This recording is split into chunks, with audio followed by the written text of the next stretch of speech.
Hi hello welcome back to ఈ తరం కథలు. ప్లీజ్ ముందుగా వీడియోకి ఒక చిన్న లైక్ చేయండి. లైక్ తో పాటు హైప్ చేసి మన ఛానల్ ని సబ్స్క్రైబ్ చేసుకోండి. ఈ రోజు కథ మిస్టర్ యాటిట్యూడ్ విక్రాంత్ పార్ట్ 25.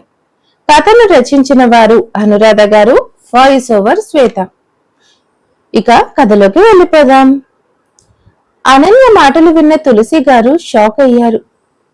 అదేంటి, అక్కర్లేని ఇంట్రెస్ట్ పెట్టుకోకు అంటుంది, అలా ఎలా ఉంటుందో, వీళ్ళిద్దరూ ఏమనుకుంటున్నారు అని తల పట్టుకొని వెంటనే కమలిని గారికి ఫోన్ చేసి విషయం చెప్పింది. ఆవిడ నవ్వుతూ, వాళ్ళు ఎన్ని రోజులు తప్పించుకుపోవాలి అనుకున్నా మనం ఏదో ఒక ప్లాన్ చేస్తాంగా, మీరు దిగులు పడకండి, కాస్త ఓపిక పట్టండి అని చెప్పి టిఫిన్ వడ్డిస్తూ విక్రాంత్ కోసం చూశారు. అతడు గదిలో నుండి బయటకు వస్తూ టైం లేదు అని టిఫిన్ వద్దు అంటూ బయటికి వెళ్లిపోయాడు. అనన్య ఆఫీస్కి చేరుకుంటూ అనుకుంటూ ఉంది, విక్రాంత్ ఇప్పుడు తన కాంట్రాక్ట్ వర్క్ చూసుకుంటూ అతడు ఆఫీస్లో ఉండుంటాడు. అయ్యగారికి నా ఆఫీస్కి వచ్చే టైం ఇంకా ఉండదు కదా. ఒక గొడవ వదిలిపోయింది. నా మీద అరిచేవాడి తలనొప్పి ఉండదు, ప్రశాంతంగా వర్క్ చేసుకుంటా. ఆ శేషాచలంకి ఇవ్వవలసిన వార్నింగ్ ఇచ్చాను, ఇంకా వాడి దిక్కుమాలిన ప్లాన్స్ మానుకుంటాడు అనుకుంటూ ఆమె ఆఫీస్కి చేరుకుంది. కానీ మనసులో చిన్న కోరిక కలిగింది. మొన్నటిలో తన క్యాబిన్లో అడుగు పెట్టగానే విక్రాంత్ దర్శనమిస్తే బాగుంటుందిగా అని. కానీ ఆశ బయటపడకుండా జాగ్రత్త పడుతూ సీరియస్నెస్ చూపిస్తూ క్యాబిన్కి చేరుకుంది. ఎంతో ఆశగా డోర్ ఓపెన్ చేసింది. బట్ అక్కడ విక్రాంత్ లేడు. ఎందుకో మనసు లోతుల్లో దిగులు కలిగింది. అక్కడంతా పరీక్షగా చూసింది, అతడు లేడు. అని నిట్టూర్చి ఆమె సీట్లో కూర్చొని ఫైల్ చెక్ చేసుకుంటూ ఉంది. 2 నిమిషాలు నిశ్శబ్దం. ఆమెకు చాలా ఇబ్బందిగా అనిపించింది. అసలు ఏమయ్యింది, నాకెందుకు డిస్టర్బ్గా ఉంది అనుకుంటూ ఉండగా క్యాబిన్ డోర్ ఓపెన్ అయింది. చూడబోతే విక్రాంత్ కాఫీ కప్ చేత్తో పట్టుకుని లోపలికొస్తూ కనిపించాడు. అతన్ని చూడగానే ఆమెకు చాలా సంతోషం వేసింది. మనసారా నవ్వింది. ఆమె పెదవంచు చిరునవ్వు అతడు ఇష్టంగా చూస్తూ ఆమెకు దగ్గరగా వచ్చి కాఫీ తాగుతూ వెళ్లి కూర్చున్నాడు. అనన్య అర్థం కానట్టు చూస్తూ ఉంటే అతడు బిల్డప్ ఇస్తూ, నిన్నంత దూరం నుంచి వస్తే కనీసం భోజనం కూడా పెట్టలేదు, ఇంట్లోకి పిలవాలి అనిపించలేదు, నీకిప్పుడు కాఫీ అయినా ఇస్తావో లేదో డౌట్ వచ్చి నేనే స్పెషల్గా చేయించుకొని తెచ్చుకున్నా, స్ట్రాంగ్ కాఫీ అని ఆమె వైపు కోపంగా చూస్తూ కాంట్రాక్ట్ వర్క్ డిస్కస్ చేయాలి అంటూ ఉంటే అనన్య మొదట ఫీల్ అయినా అతడు భువన చేతి వంట తిన్నాడుగా అనుకుంటూ ముక్కెగరేస్తూ, అదేంటి కొత్తగా సెటర్ వేస్తున్నావు, ఇదెప్పటి నుంచి సార్, మీకు కావాలి అనుకుంటే ఏదైనా ఆర్డర్ వేసి చేయించుకుంటారుగా, ఇన్ని రోజులు నేను పిలిస్తేనే ఇంట్లోకి వచ్చారా, మా మామ్ చేసిన పెసరట్టు అల్లం చట్నీ సూపర్ అంటూ తిన్నారా, నా చేత టీ నూడిల్స్ ఇవన్నీ కూడా మర్చిపోయారా, నేను మిమ్మల్ని పిలవాలా ఏంటి, మీరే మీ ఇంపార్టెంట్ పర్సన్ కోసం ఇంటికి వెళ్లారు, మా ఇంట్లోకి రాలేదు, తిరిగి నన్నంటున్నారా, మెంటల్ కదా, అలాగే అంటారు అని ఉడుకుంటూ ఉంటే విక్రాంత్ ఆలోచిస్తూ ఆమె మాటలన్నీ వదిలేసి, అదేంటి ఇంపార్టెంట్ పర్సన్, ఎవరి గురించి మాట్లాడుతున్నావు, అమ్మ గురించా, ఆమె నాకు ఇంపార్టెంట్ మాత్రమే కాదు, నా సర్వస్వం, నా ప్రాణం కూడా. నీతో వాదన అనవసరం, కాఫీ చల్లగా అయిపోతుంది, తమరు తమ పని చూసుకోండి అని కాఫీ తాగుతూ ఆమె చేతిలో ఉన్న ఫైల్ తీసుకుని చెక్ చేస్తూ కూర్చున్నాడు. అనన్యకు అతడు అలా చేరువుగా ఉండడం ఎంతో సంతోషంగా, ధైర్యంగా అనిపిస్తుంది. నా మనిషి నాతో ఉన్నాడు, నాకింకేం దిగులు లేదు అనే నమ్మకం కలుగుతుంది. కానీ తనది అత్యాశ అని, స్వార్థమని భయం. నీలిదంతా చూస్తూ ఊరుకోడు, ఏదో ఒక ప్రమాదం వస్తుందని ఆమె కంగారుగా అతడికి దూరంగా ఉండాలి అన్నట్టు చూస్తూ, నీకు కాంట్రాక్ట్ వచ్చిందిగా, ఆ పని మీద చూసుకునేది లేదా, ఇక్కడ వరకు నేను చూసుకుంటున్నానుగా అని అడిగింది. విక్రాంత్ నవ్వుతూ, నువ్వేం చూస్తావు నీకు తెలుసు గాని కొన్ని ఇంపార్టెంట్ వర్క్ అంతా చూసుకుని వెళ్ళాలి. నాకు అసలే ప్రెస్టీజ్ ఇష్యూ అని పని చూసుకుంటూ ఉన్నాడు. అనన్య విసుగ్గా, నాకేం చేదు కదా అనుకున్నావా? నీకంటే నాకు తెలివి ఎక్కువే ఉంది. నువ్వొక్కడివే తెలివైన వాడివని ఫోర్స్ కొట్టకు అని విసురుగా చెప్తూ అతడికి షాక్ ఇచ్చింది. విక్రాంత్ ఆమె వైపు చూశాడు. ఎందుకో తెలీదు గాని ఆమెను చూస్తూ ఉండాలనిపిస్తుంది. అనన్య చాలా డిస్టెన్స్ మెయింటైన్ చేయడం ఎందుకో అర్థం కాలేదు. అందుకే పంతంగా ఆమె మెడలో మెరుస్తున్న సౌరవ్ ఇచ్చిన గొలుసు కనిపించేసరికి విసుగు చూపుతూ, చాలుగాని ఆ చైన్ ఇచ్చేయి అన్నాడు. అనన్య అర్థం కానట్టు, చైన్? ఏ చైన్ అని అడిగింది. విక్రాంత్ ఆమెకు చేరువగా వస్తూ, నీ మెడలో ఉన్న నా అన్నయ్య చైన్, అది నాది, నాకిచ్చేయి అన్నాడు. ఆమె మెడలో గొలుసు చూసుకొని, అంటే ఇది నీదా? మామ్ దీన్ని నా మెడలో వేయలేదా అని అడిగింది. విక్రాంత్ సూటిగా చూస్తూ, తెలివి ఉంటేగా నీకు తెలియడానికి, అది నాది. ఆ రోజు నిద్రలో ఉంటే చిక్కుపడింది. పోనీలే పాపం నిద్ర పాడవుతుందని నా మెడలో ఉన్న చైన్ తీసి నీ మెడలో వేశాను. తిరిగి తీసుకుందామంటే కుదరడం లేదు. అమ్మ ఆల్రెడీ చూసింది. ఆవిడ లేని డౌట్స్ పెట్టుకుంటుంది. ఇచ్చేయి అని చిన్నపిల్లాడిలా మారం చేస్తూ అడుగుతూ ఉంటే అనన్య గొలుసు వంక చూస్తూ, వావ్, అంటే ఇది సౌరవ్ గారిదా? గ్రేట్. నాకెంతో లక్కీ ఈ గొలుసు మెడలోకి వచ్చాక నాకంతా బాగుంది. కాంట్రాక్ట్ కూడా వచ్చింది. నాకు లక్కీ అని అర్థమవుతుంది. నేనివ్వను అని షాక్ ఇచ్చింది. అంతే. విక్రాంత్, ఓయ్, ఎందుకివ్వవు? నీకెలా లక్కీ అవుతుంది? అది సౌరవ్ నాకు స్పెషల్గా చేంజ్ ఇచ్చాడు. అంతేకాదు, ఆ లెటర్స్ లో ఒకటి నాది అంటే నేను నీకు లక్కీనా? అదేం లేదు, వీల్లేదు. వాడి గుర్తుగా ఎప్పుడు నా మెడలో ఉండేది. ఇవ్వు తల్లి అని అడిగాడు.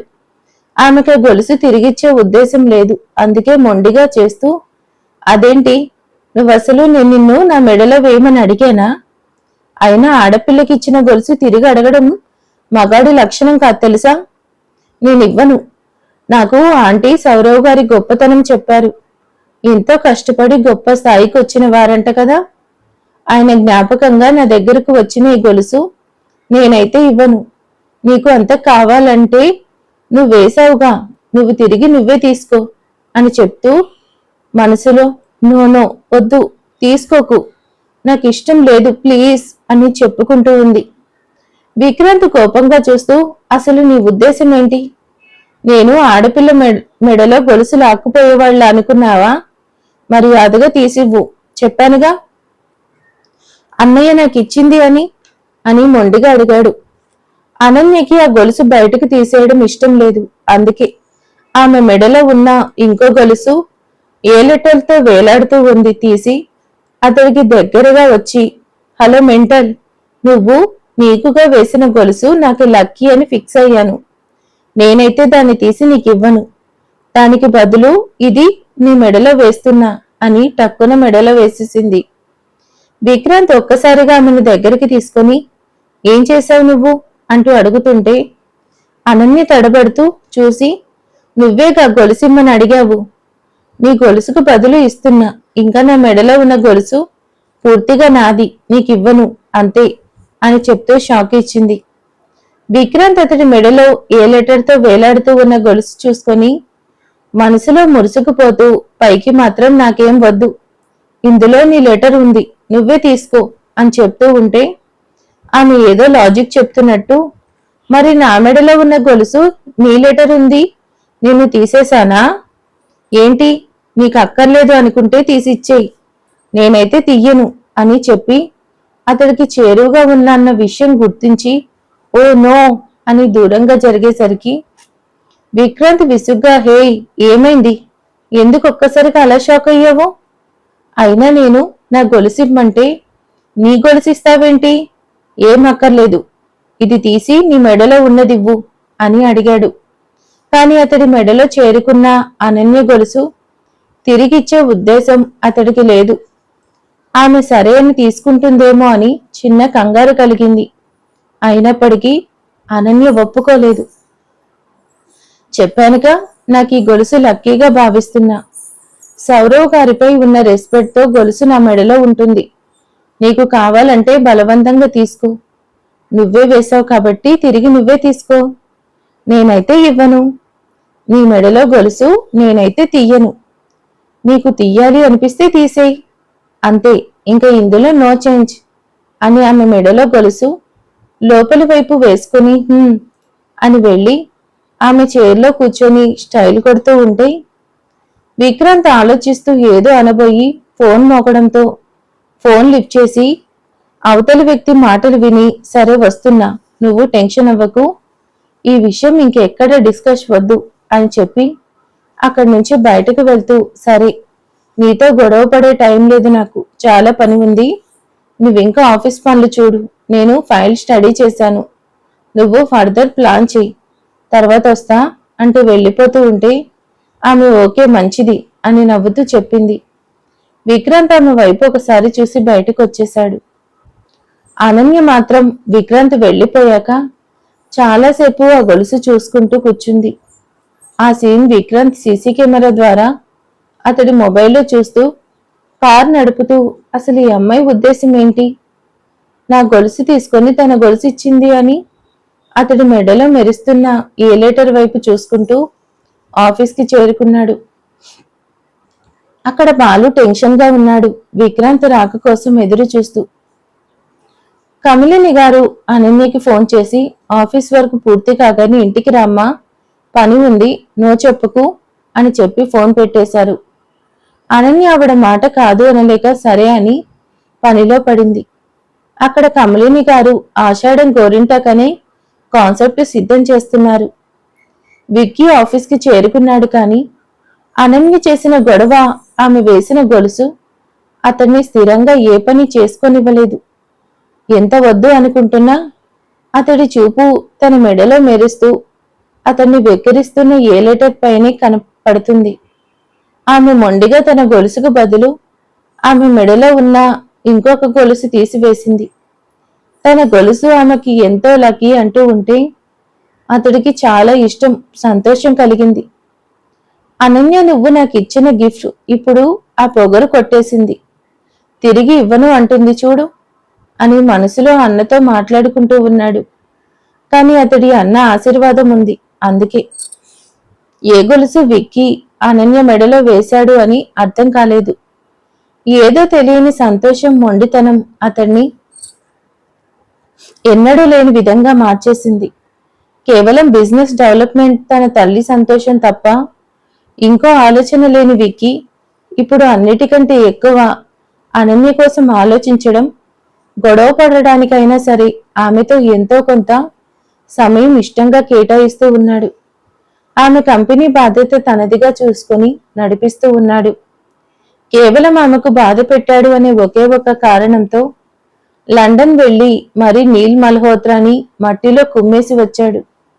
ఇదంతా ఏంటి అంటే అతడి వద్ద ఆన్సర్ లేదు, తెలుసుకునే ప్రయత్నం కూడా చెయ్యాలి అనుకోవడం లేదు. కేవలం అనన్య తన పర్మిషన్ లేకుండా ముద్దు పెట్టింది, అవసరం కోసం లవర్ అని అబద్ధం చెప్పింది, ఆమెను పనిష్ చెయ్యాలని ఇదంతా అంటున్నాడు. కానీ అది నిజం కాదు. మనసు లోతుల్లో దాగిన ప్రేమ బయట పెట్టలేకపోతున్నాడు. ఎలా ఉండేవాడు, ఇప్పుడు ఎలా మారాడు అర్థం కాలేదు విక్కీ. తన క్యాబిన్లో కూర్చొని అనన్య వేసిన గొలుసు చేత పట్టుకుని చూసుకుంటూ పక్కనే ఉన్న ఫోన్ మోగడం కూడా గమనించలేదు. సదానందం అదంతా చూస్తూనే ఉన్నాడు. క్యాబిన్ బయట నిలుచొని విక్కీ మెడలో కొత్తగా చేరిన గొలుసు, దాంతో విక్కీ ఫేస్ వెలిగిపోవడం, ముఖ్యంగా ఆ గొలుసుకి ఏ లెటర్ ఉండడం చూసి అతడికి రగిలిపోయింది. ఇదంతా అనన్య వలన వచ్చిన మార్పు అని, ఆమెపై అనవసరమైన ద్వేషం పెంచుకొని ఎలా అయినా ఆమెను బాధ పెట్టాలని చూస్తూ ముందుగా కమల్ మల్హోత్రాకి ఫోన్ చేశాడు.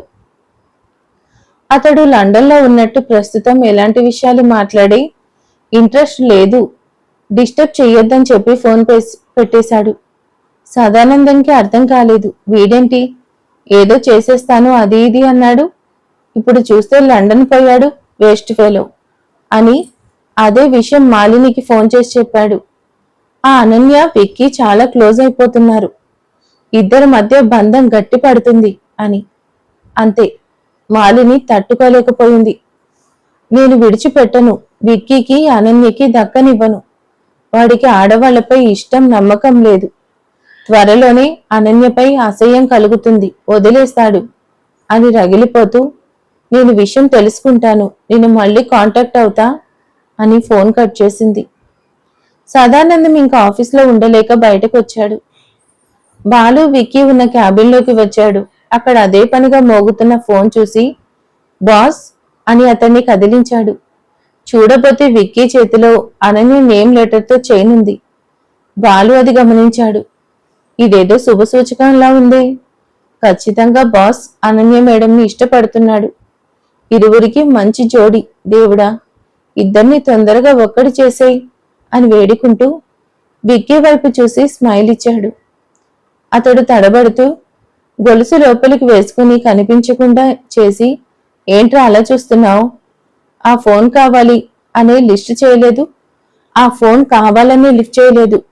ఒక క్లయింట్ ఫోన్ చేసి విసిగిస్తున్నాడు, ఇంట్రెస్ట్ లేక లిఫ్ట్ చేయలేదు అన్నాడు. బాలు నవ్వుతూ, బాస్ ఈ ఫోన్ చేస్తుంది క్లయింట్ కాదు, అమ్మగారు అన్నాడు. అంతే, ఉలిక్కిపడి విక్రాంత్ ఫోన్ తీసుకుని లిఫ్ట్ చేశాడు. అవతలి కమలిని గారు విసుక్కుంటూ, ఏరా విక్కీ, ఎంత బిజీ అయితే మాత్రం అమ్మ ఫోన్ కూడా లిఫ్ట్ చేయడానికి అంత టైం తీసుకోవాలా? ఎప్పటి నుండి చేస్తున్నా అని అడిగారు. విక్రాంత్ తడబడుతూ, సారీ అమ్మా, ఏదో బిజీలో ఉండిపోయాను. ఇంతకీ విషయం ఏంటి చెప్పు అన్నాడు. ఆవిడ నవ్వుతూ, విషయం ఏముంది అనన్య అన్నారు. అంతే. విక్రాంత్ ఉలిక్కిపడి, పొగరా, ఏమైంది తనకి అన్నాడు. ఆవిడ నవ్వుతూ, తనకి ఏమీ కాలేదు, నేనే ఇంటికి పిలిచాను ఈవినింగ్, తనని నువ్వు ఇంటికి తీసుకురా, తను వస్తా అని చెప్పింది. దగ్గరుండి తీసుకురా, ఇక్కడ కొన్ని పద్ధతులు పనులు ఉన్నాయి అంటూ ఉంటే విక్రాంత్ చిరాగ్గా, ఏంటమ్మా నువ్వు, ఎందుకు తనని ఎప్పుడు పడితే అప్పుడు ఇంటికి పిలుస్తావు? ఇప్పుడు తనతో ఏం పని, పద్ధతి ఏముంది? నీకైనా ఆ పొగరు వస్తానందిగా, తనకి కారుంది, తనే వస్తుందిలే, నేనేం తీసుకురాను. అసలు నాకు టైం లేదు, చాలా పనుంది, నైట్ ఇంటికి రావడం ఆలస్యం అవ్వచ్చు, నేను తీసుకురాను అంతే అంటూ మొండిగా చెప్పాడు. ఆవిడ విసుకుంటూ, రేయ్, ఎప్పుడు బిజీ అంటే ఎలా చెప్పు? పాపం ఈ మధ్య తనకి ఎంతో ఇష్టమైన ఫాదర్ని పోగొట్టుకుని బాధలో ఉంది. పాపం ఆమెకు పెద్దగా బంధువులు ఫ్రెండ్స్ ఎవరూ లేరన్నది తెలుస్తుంది. మనం తనకి ఉన్నామని చెప్పాలి. ఇలా ఇంటికి పిలిచి మంచి చెడ్డ చూసుకుంటే అనన్య సంతోషపడుతుంది. తులసి గారు చెప్పారు అనన్య చాలా సెన్సిటివ్ అని, ఆమెకు ఫాదర్ అంటే ఎంతో ఇష్టం అని, ఫ్రెండ్స్ అంటూ ఎవరూ లేరు అని. నువ్వు చూస్తే తనని ఎప్పుడు ఏదో ఒకటి అంటున్నావు. సర్లే, తను వస్తుందిగా, నేను చూసుకుంటా. ఇంట్లో ఆడపిల్లలకి గోరింటాకు పెట్టుకోవాలని ఏర్పాట్లు చేశాను. మన భువన గాయత్రి లాంటిదేగా అనన్య. ఆషాఢంలో ఆడపిల్లలు గోరింటాకు పెట్టుకుంటే మనసిచ్చిన వాడు వరుడుగా వస్తాడంట. ఆ అరచేతులు పండిన విధంగా వారికి వచ్చే వరుడు ఎంతో ప్రేమగా చూసుకుంటాడో, ఎంత ప్రేముందో తెలుస్తుంది. అందుకే అనన్యని ఇంటికి పిలిచాను అంటూ ఆవిడ ధోరణిలో మాట్లాడేసి ఫోన్ పెట్టేశారు. విక్కీ ఆలోచిస్తూ బాలు వైపు చూసి, ఏంట్రా ఈ తలనొప్పి, నాకు చిరాగ్గా ఉంది, వెళ్ళి కాఫీ పంపించు అని అతన్ని పంపించేసి ఊపిరి తీసుకున్నాడు. ఈ పొగరికి గోరింటాకు పెడుతుందా అమ్మా? అయినా పెళ్లి లవర్ లాంటివి నచ్చవుగా మేడంకి, ఎలా గోరింటాకు పెట్టుకుంటుంది? ఒకవేళ పెట్టుకున్నా ఖచ్చితంగా చేతులు పండవు. ఆ పొగర్ని ఎవరు ప్రేమిస్తారు? అసలు ప్రేమించరు. అది కూడా ఎవరిని ప్రేమించదు. ఇక చేతులు తెల్లగా వెలిసిపోయి కనిపిస్తాయి. అవసరమా ఈ ప్రాసెస్? అయినా నాకెందుకు గొడవ, పోని ఎలాగో లాని విసుక్కుంటూ అతడి పని ఏదో చూసుకుంటూ ఉన్నాడు. అనన్య ఆంటీ పిలుపుకి ఓకే చెప్పింది, కానీ అక్కడ భువన తననేమైనా అంటుందేమో, నేను వెళ్ళకపోతే బెటర్ అన్నట్టు ఆలోచిస్తూ, ఆంటీ ఫీల్ అవుతారు, ఈ ఒక్కసారికి వెళ్ళి ఇంకెప్పుడు ఆ మెంటల్ ఫెలోకి ఇంటికి వెళ్ళను అంతే అని నిర్ణయించుకొని ఈవినింగ్ వర్క్ పూర్తయ్యాక వెళ్ళాలి అన్నట్టు తన వర్క్లో నిమగ్నమయ్యింది. కమల్ మల్హోత్రకు ఒక విషయం తెలిసింది. విక్రాంత్ లండన్ వచ్చాడు. ఏదో సాఫ్ట్ డ్రింక్ కంపెనీతో డీల్ కుదుర్చుకొని వెళ్ళాడు అన్నట్టు తెలిసింది. అంతే. అతడు షాక్ అయ్యాడు. ఈ పని ఖచ్చితంగా విక్రాంత్ చేసుంటాడు. వాడికి తప్ప అంత ధైర్యం తెగింపు వేరెవరికీ లేదు. అంటే వాడిక్కడికి వచ్చింది నీల్ని ఇలా చేయడానికి. ఎవరికీ సందేహం రాకుండా బిజినెస్ డీల్ కుదుర్చుకొని వెళ్ళాడు. నా నీల్ని ఇలా చేసి హింసించిన వాడిని విడిచిపెట్టను. కమల్ మల్హోత్రా అంటే ఏంటో తెలిసేలా చేస్తాను. నీల్, నువ్వు నాకు చెప్పుకోలేకపోయావు. ఇదంతా అనన్య కోసమే జరిగింది. నాకు అర్థమైంది అని విక్రాంతిని తొలగించాలని ప్లాన్ చేసి సిద్ధమయ్యాడు. సాయంత్రం 5 గంటలకి అనన్య ఆంటీ కోసం ఏమైనా తీసుకువెళ్ళాలి అనుకుంటూ ఒక మాల్కి వెళ్ళింది.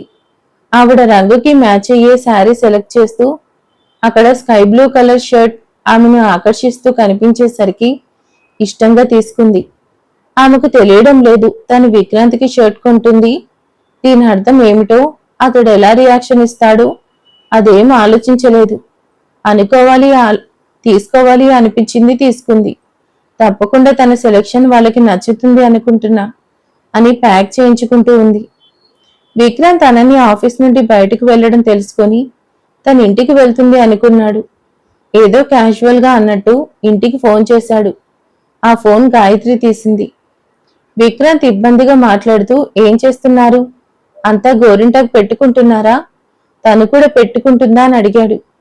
గాయత్రి అర్థం కానట్టు, ఇంకా లేదు బావా, అత్తయ్య రెడీ చేస్తుంది. అమ్మ కూడా అత్తయ్యతో ఉంది. మేమింకా పెట్టుకోలేదు. నువ్వెవరి కోసం అడుగుతున్నావు? అక్క కోసమా? తను వెయిట్ చేస్తుంది, ఇంకా పెట్టుకోలేదు అని చెప్తుంటే విక్రాంతి విసుగ్గా, తను కాదు, ఇంటికి వచ్చిన గెస్ట్ కోసం అడుగుతున్నా అన్నాడు. ఆమె అర్థం కానట్టు, ఎవరు బావా గెస్ట్?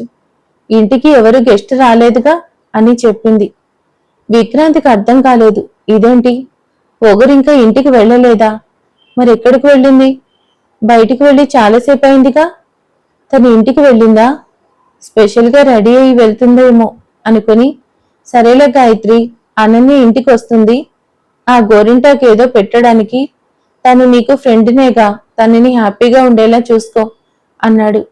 గాయత్రి నవ్వుతూ, అవును బావా, నాకైతే ఫ్రెండ్నే. నేను తనని హ్యాపీగా ఉండేలా చూస్తాను. నాతో ఎంతో బాగుంటుంది.